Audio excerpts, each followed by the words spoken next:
Friends, how are you all? I hope you all are fit and safe. Welcome to online class. Today, what we will discuss? We will discuss our fundamental rights and duties. So first, we talk about the fundamental rights. Okay, what are fundamental rights? In India, citizens enjoy certain rights which give them equality, freedom, and protect them from exploitation.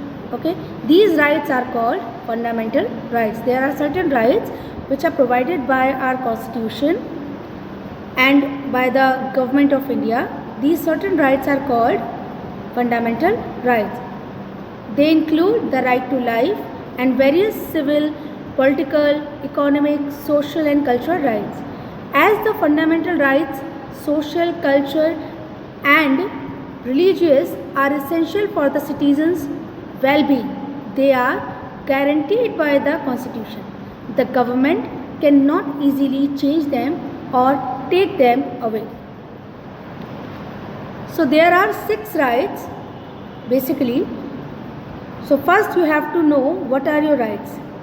Number 1, right to equality. Number 2, right to freedom. Number 3, right against exploitation. Number 4, right to freedom of religion. Number 5, right to culture and education. Number 6, right to constitutional remedies.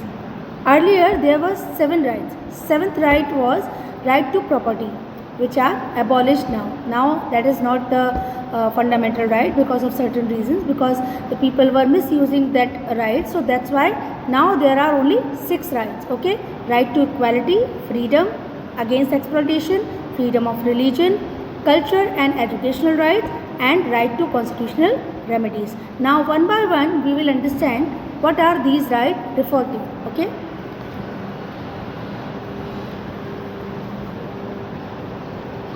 Yes, first here we are having right to equality. Now what is right to equality? कि all Indian citizens are entitled to equal rights and opportunities. Therefore, citizens cannot be stopped from doing any job, studying in any institution, entering any public place and so on.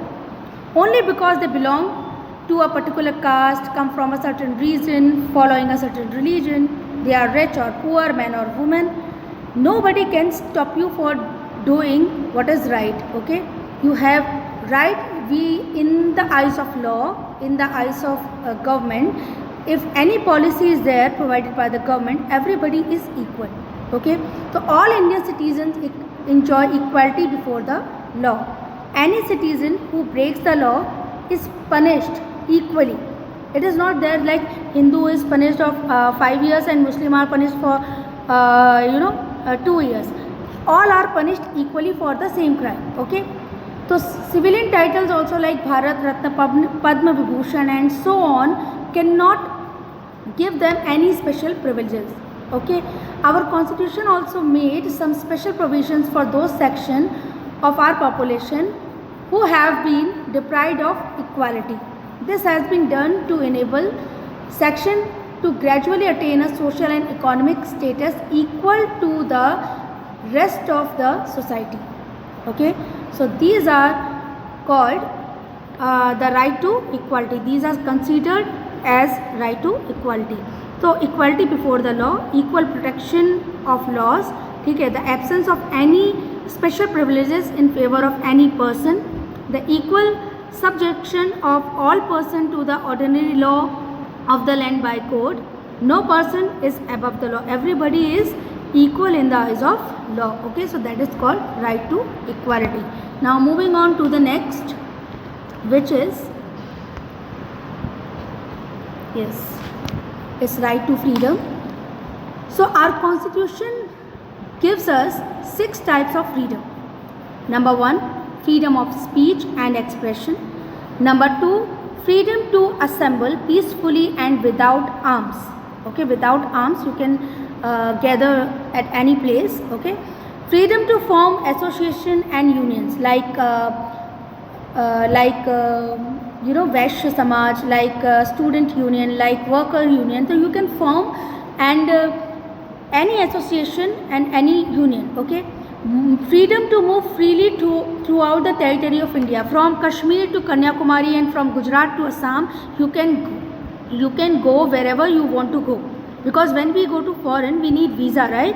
But when we are going in our country only, we don't require any visa or anything, so nobody can stop us from being from going anywhere. But these rights are not absolute, because in the time of pandemic, war and natural disaster, the government can stop us for the well-being of us.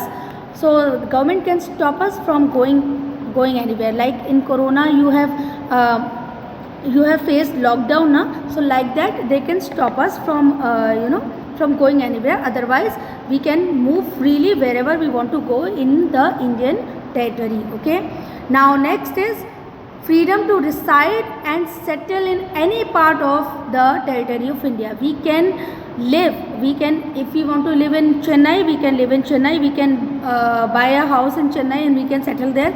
If we want to live in now Kashmir also, as you all know that the section 370 is completely removed from the Kashmir, so now anybody from India can go to Kashmir and settle there. Okay, so this type of freedom are right to freedom providers. So there are 6 type of rights. Number 1, speech and expression. Number 2, to assemble peacefully and without arms. Number 3, to form associations and unions. Number 4, to move freely throughout the territory of India. Number 5, to reside and settle in any part of the territory of India. Okay, and number 6, to practice any profession or to carry on any occupation, trade or business. If you want to become a doctor, you can become a doctor. If you want to become a teacher, you can become a teacher. So nobody can stop you from being to occupy any occupation, any profession, to carry on any job, to any business, anything which is legal, which is according to the law is legal. You can do anything, but these rights are not absolute. Okay, because it has some restrictions. For example, we are free to express opinion, spoken or any other form, but we have a free press also.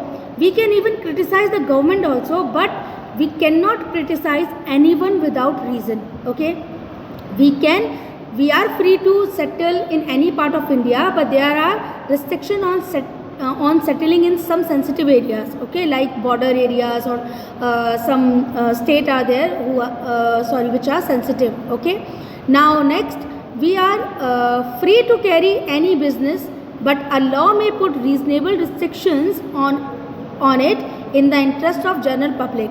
Like some people, what they do the mixing. Okay, they do some harmful chemicals. They make the synthetic milk. Okay, so like these occupation you can't do. Otherwise, if it is legal, you can do any job, you can occupy any occupation, and you can carry on any business or trade. Okay, now moving on to the next, which is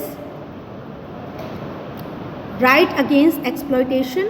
Now what is right against exploitation? That like people who are poor or do not know their right, they are often exploited by others. Okay, for example, there's many people, including children, to work many hours a day.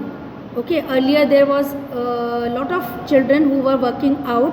Okay, and right now also in some dangerous factories like pataka factories and all cracker, so there also small children work. So that is now completely.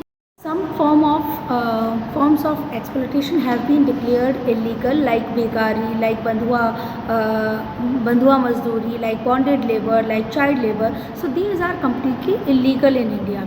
Like employing children aged below 14 years in mine and in factories and making them to do dangerous jobs have also been declared illegal. However, to prevent being exploited, the citizen must be aware of their right. They should know what are their rights. Okay, now moving on to the next right, which is right to freedom of religion. So in India, everyone is free to practice profess and preach the religion of his or her choice. Okay. As we have already studied about this in the previous chapter, which was secularism, that India is a secular country, okay, and it has no state religion, but the government and the law treat all religions equally. Even religious groups also have freedom to set up and run their own educational institution.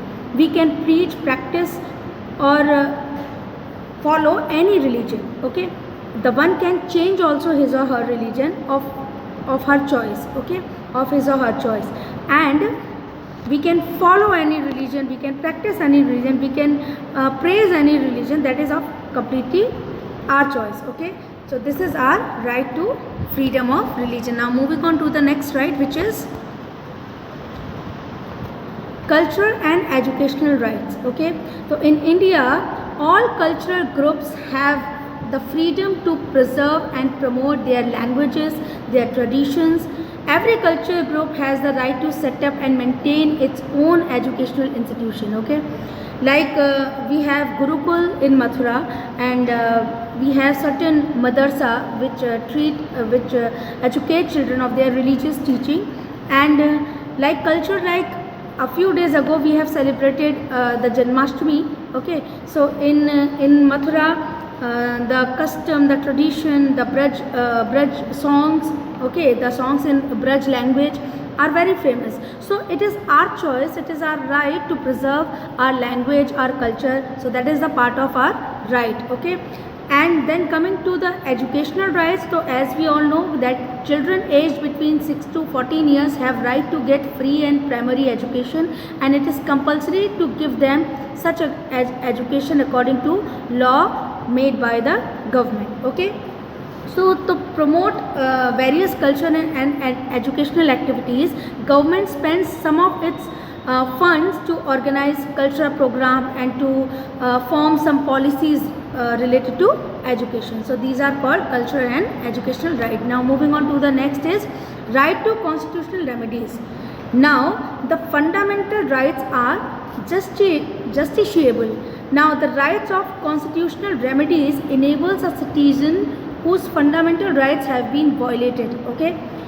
So that particular person can appeal to the court, okay, and the court has power to issue writ. Now what is writ? Writ is an order, or the court can pass an order for any to the government or any other organization to restore citizens' fundamental rights. A law that interferes with the fundamental rights of citizens may even be set aside by the courts, okay. So if any citizen's rights are violated, he or she can file a case against that particular person or particular organization in the court, okay. So these are our rights. So it entitles the citizen of India to move to the Supreme Court or High Court for the enforcement of their right. So these are called right to constitutional remedies. Now moving on to the next right, which is given in your book, but it is not a separate right, okay. It is a part of our cultural and educational right, which is right to primary education. So according to this right, which I have already told you, that children aged between 6 to 14 years have right to get free primary education, okay, and it is compulsory to give them such education according to laws made by the government. So that's why government has established many government schools. They have provided them the midday meal, various uniforms, books, okay.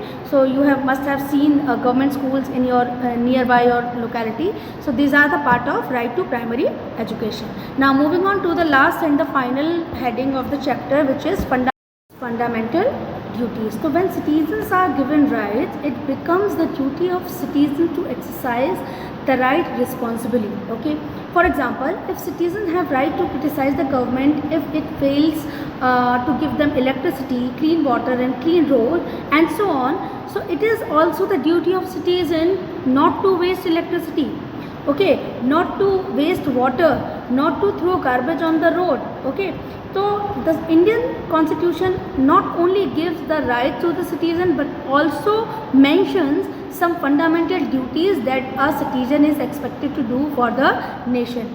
Okay, so these duties are to abide by the constitution and respect its ideal and institution, the national flag and national anthem, to cherish and follow the noble ideal which inspired our freedom struggle for freedom, to uphold and protect sovereignty, unity and integrity of India, and so on. So you can easily read these duties in the picture. So that's all for this. So you can learn these fundamental duties. It is written in your book. So you can go through the lesson. I'll see you in the next class. Till then, take care. Bye bye and thank you.